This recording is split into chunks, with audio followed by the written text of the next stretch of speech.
Welcome to Unique People Stories. TIFU Stories. I currently work for my local government in their communications department making videos, flyers, social media posts, and pretty much everything else they need. Part of the job involves putting in placeholder text and links since I'll be told we need a link to this resource but it's not available. There's an unspoken agreement that if I'm not given an actual link, I will link to random things. Sometimes it's a viral video. Sometimes it's an anime meme. And sometimes it's music videos to what I'm listening to. This is just for the draft, so it doesn't matter and usually just gives me something fun to add on. For the past few months, I've been working on a large campaign of flyers to promote a program to my neighboring area of 500,000 people, and at the time, I was listening to a lot of 80s new wave and decided to see if anyone is actually testing that the QR codes and shorteners work, that I directed everything to go to Rick Astley. Figured if anyone checked it, I'd get an email commenting on it. Time goes by. The official links are the last to be given to me, so I add them in. Send everything to my supervisor to approve before going to the printer to have 5,000 copies printed of each variation. My work with the project is done and now it's up to others to start putting them while I move on to the next project. That was 2 weeks ago. This morning, I get pulled into a Zoom meeting with the other department heads and their bosses. They ask me about the link and I tell them I checked the QR code and shortener before sending it for review, and if there's an error to look at the printer.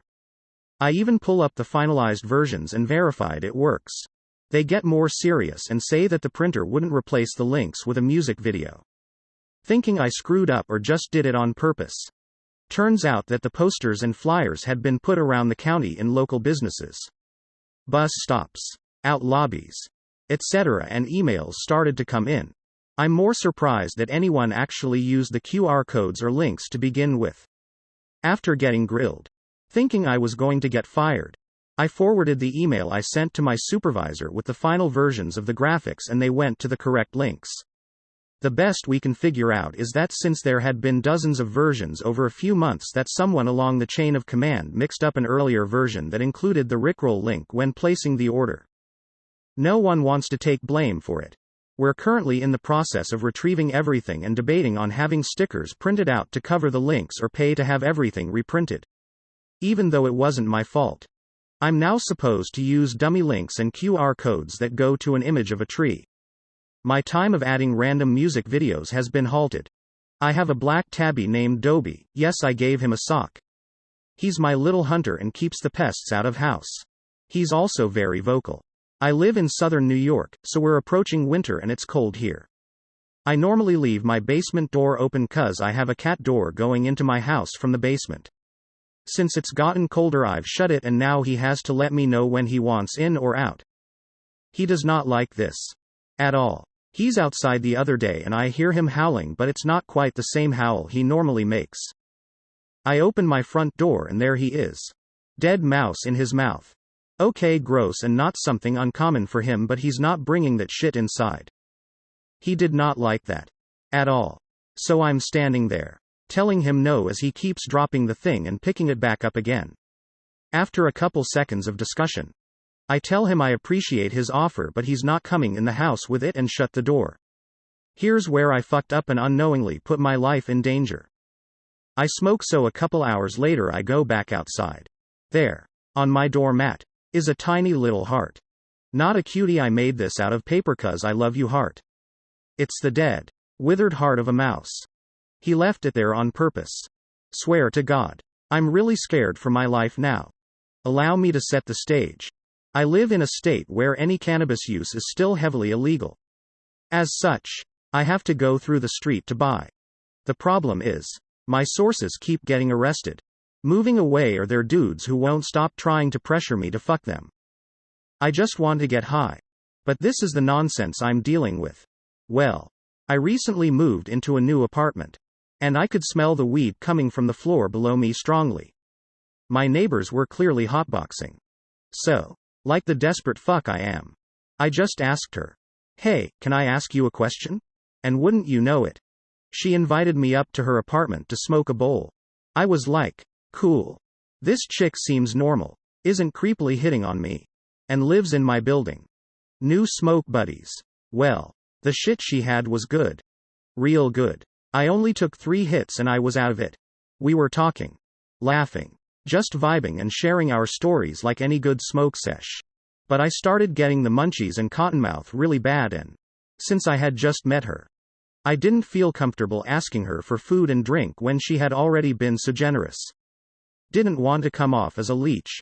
So I stood up and we started saying our goodbyes. She was cool just sitting on the floor. She was really high too after all and letting me see myself out. So as I was walking towards the door, I was saying my goodbyes and trying to be cool and leave a nice first impression so that maybe in the future I could return the favor and share some of my stash when she had some to sell to me. Still super high. I'm like, this was fun. Here's $40. If you could just hit me up when you got an eighth, I'd really appreciate it. Thanks again for being so generous. I'll totally share a bowl with you when it comes in. A light. Peace. And as I said that final sentence, I turned and opened the door to leave.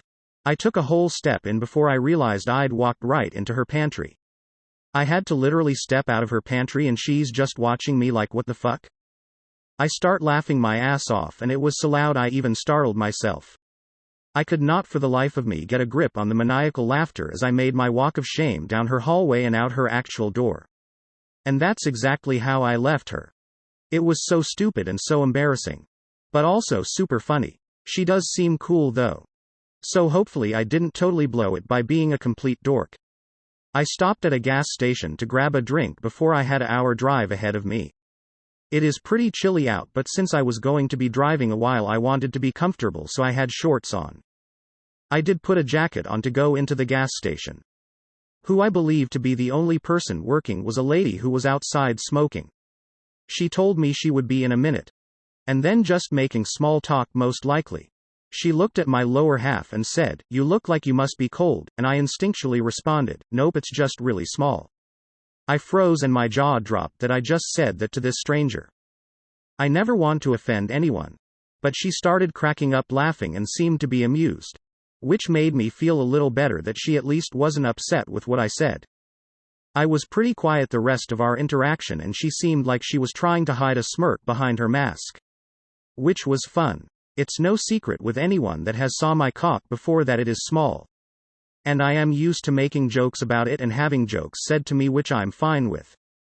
But I definitely don't want to make a habit of talking about my penis size to strangers.